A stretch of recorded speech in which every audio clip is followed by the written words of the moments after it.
Hey guys, the J's here. So yeah, what we're doing today is I've found a nice convenient way to enable any player sleeping on a 1.9 server.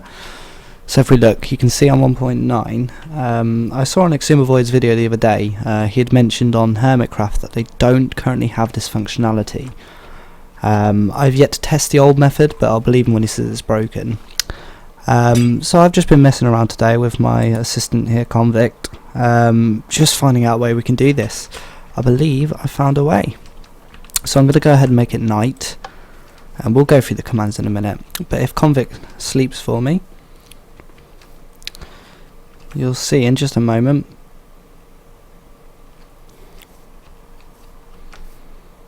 Not sure what happened there. It's daytime. We'll go ahead and do that again. So this time I will sleep. We'll give it a minute.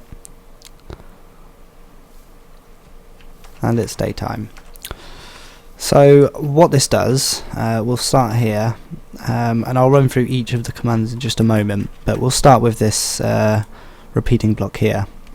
So the repeat blocks, this is of 1.9. Providing layer set are always active, will just tick, so it saves us having to create the fill block, replace block.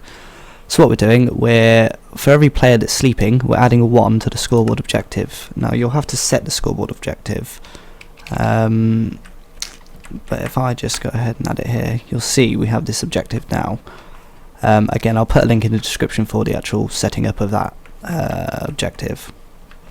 Yes, what we do, as I say, we add 1 for every player that's sleeping. So if I go ahead and sleep, you'll notice my data value rises until it gets to 100, at which point it will advance the time.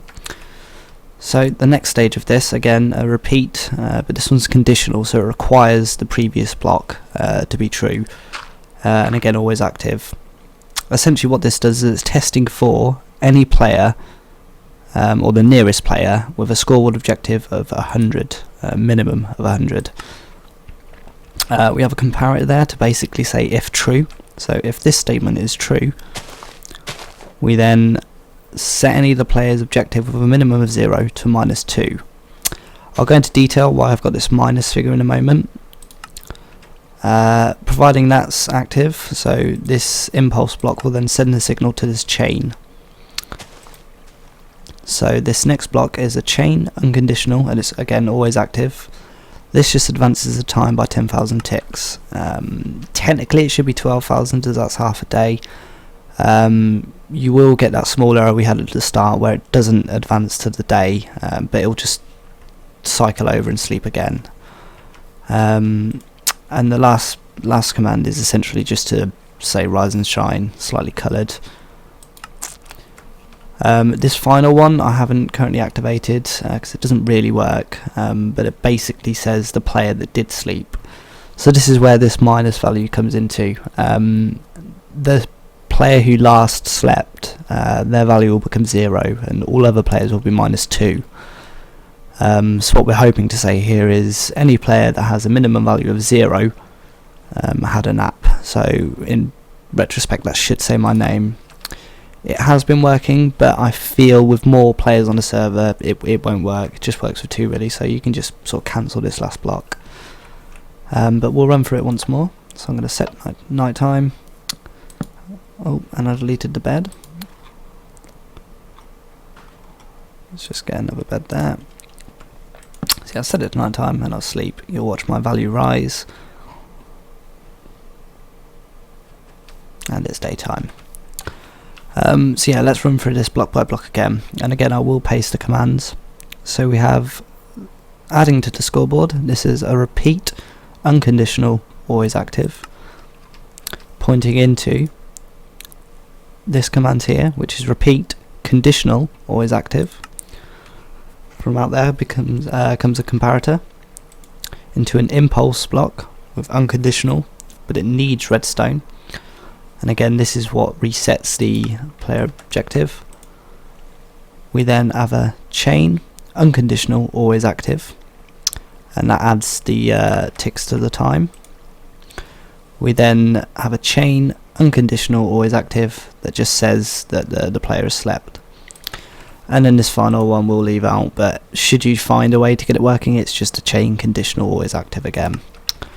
As I say, these last two aren't entirely necessary. It's just to, as I say, print to say that, you know, it's now rise and shine. You can change it to say anything realistically. I just thought it'd be a good indicator to everyone who's, you know, potentially caving or anything. So you'll notice there we ticked over twice. Again, that's just because we're adding a certain amount of hours to the game rather than setting to 0. This is just to keep the days advancing. So you'll see I'm on day 191. If we were to do the classic set or time set 0, you'll see it sets the day back to 0, which is what we don't want. So in doing this, we just advance the time so we can actually keep track of the days. That's one of the important things about this, I'd say, because it'd be a lot easier just to set 0, but we do want to track the days. So yeah, I mean, I hope this has been helpful for you. If you do have any questions, do sort of leave a suggestion or anything in the comments. I'll get back to you as soon as I can. I'm normally quite good with that. Yeah, and I hope this has helped, because it's certainly going to help us. We will be opening the server up soon. If and when I do, I'll leave a sort of whitelist application in the description. Okay guys, take it easy. Peace.